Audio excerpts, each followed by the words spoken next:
Aku memang malas nak balas orang mesej. Penat oh. Ikan. Allah. Hai. Lepas. Aku malas nak balas orang mesej. Aku ada kerja. Macam mana? Sa. Oh, nice. Sebarau, Mat. Dapat sebarau.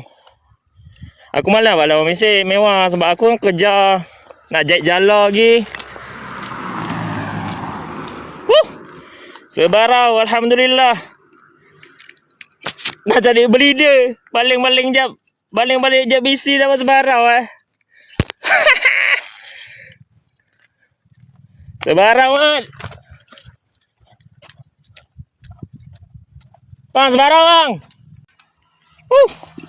Dia sambak. Begitu saja ada sambak. Sekok sebarau. Alhamdulillah. Tak jadi kita nak cek beli dah. Cek sebarau ini.